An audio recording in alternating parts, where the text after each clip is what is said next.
Hola, mi nombre es Alma Guadalupe Campuzano y estaremos hablando sobre dos sistemas de educación del siglo XX, que fue la educación socialista y la educación nacionalista, enfocándonos en la educación secundaria. Las características y elementos del sistema socialista en época de Cárdenas. La educación estuvo bajo una tendencia social de requerimientos laborales, donde era importante tener o desarrollar técnicos que buscaran el proceso de la industrialización. En este tiempo se utilizó el método del materialismo dialéctico, también el materialismo histórico de las disciplinas sociales.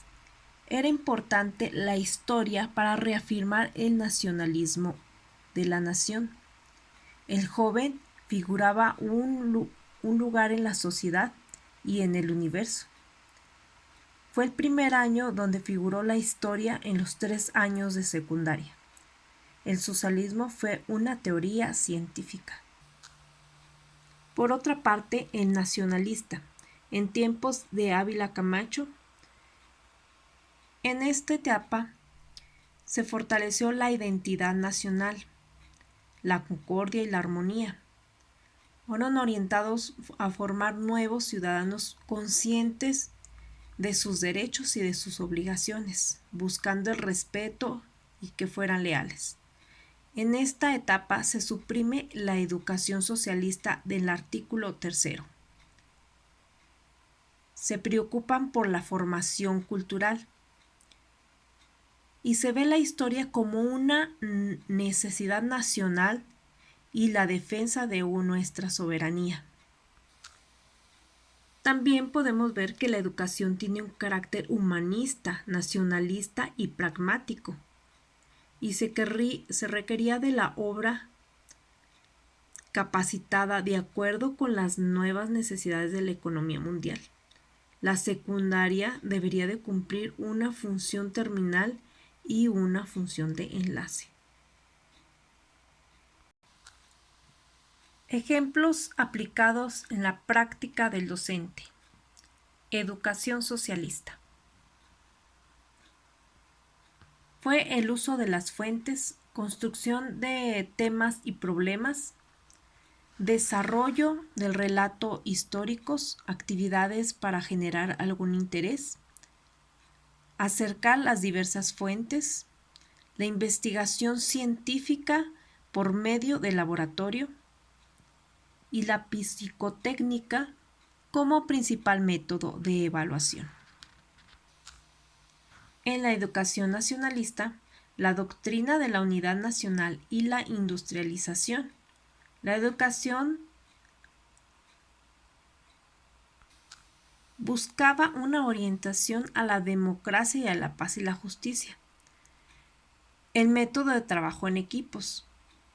La pedagogía de la escuela activa, el método social, la visión positivista dirigida hacia el nacionalismo mexicano. Los aprendizajes fue por memorización y recuperación reflexiva, usando la memorización mecánica y la memorización reflexiva, utilizando un método verbalístico, las evaluaciones de memorización de hechos e ideas. El currículum oculto. Socialista. Razonar, observar, reflexionar y justicia. En el nacionalista, actitudes de odio, resentimiento hacia los españoles, el orgullo patriótico, la amor a la patria, la justicia, solidaridad con la nación, defender a la nación, el trabajo en equipo, buscar ser más productivos y los aprendizajes de oficios. Aquí vamos a ver la comparación de los sistemas educativos. En el socialista las materias no son optativas. La historia es utilizada para reafirmar el nacionalismo mediante el materialismo. Se utiliza un método materialino dialéctico e histórico, inductivo y dogmático. El profesor es el único responsable de los procesos de enseñanza y aprendizaje. Reaccionalismo antirreligioso. Una construcción pragmática y asignaturas de matemáticas, lenguas, educación, tecnología, física, artística, ciencias sociales, ciencias naturales, geografía, civismo. La historia la utilizaban para reafirmar el nacionalismo. También hubo una capacitación de técnicos para el progreso industrial. Por otra parte, el nacionalista tuvo una gran variedad de materias optativas.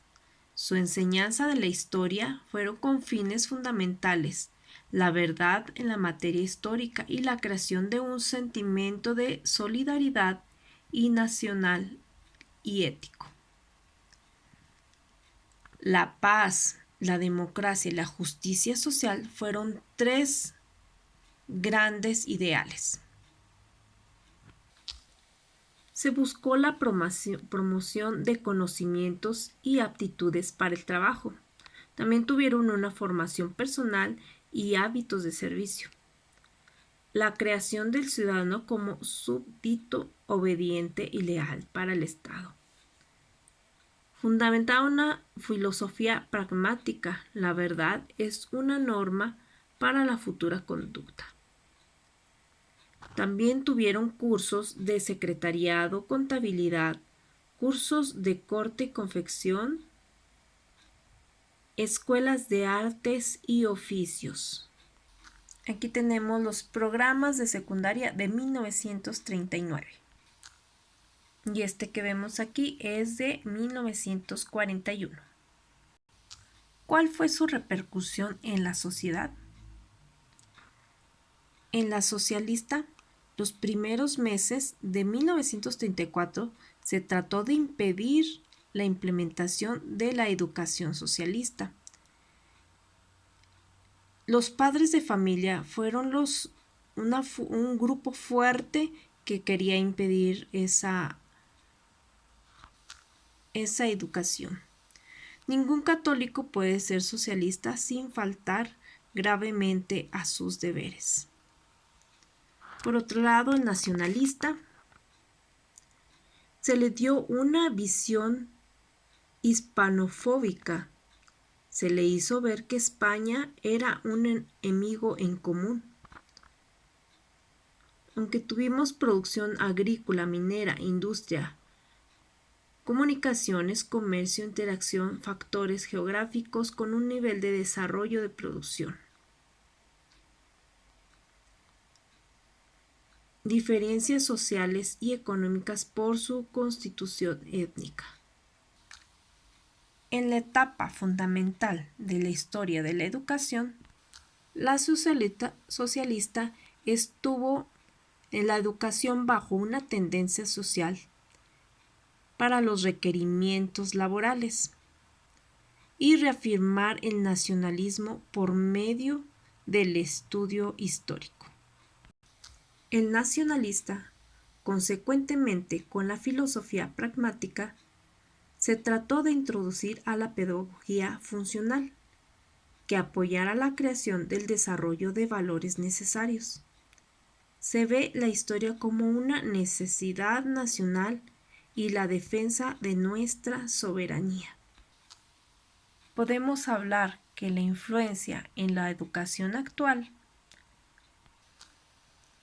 la educación socialista, pues nos dejó la capacitación de técnicos para el progreso industrial. También impulsó la educación técnica y las prácticas de laboratorio, logrando un acercamiento a la experiencia científica. Se incluyeron también talleres haciendo un vínculo entre las escuelas de trabajo. Se crearon más escuelas y se fomentó el nacionalismo. En la educación nacionalista el amor a la patria, orgullo nacionalista, el desarrollo cultural, escuelas impartiendo una capacitación para el trabajo, la paz, la solidaridad y la amistad con los demás países de América. Nuestra propuesta del sistema de educación ideal en México sería seguir trabajando en el rezago educativo, creando una reforma en donde las escuelas se pueda aprender significativamente, donde sea una verdadera calidad educativa. La ley se exija la educación y se cumpla, y busque cómo se cumpla. El asistir a museos e inculcar la lectura y comprensión por medio de grupos virtuales. Estas son nuestras referencias bibliográficas. Gracias.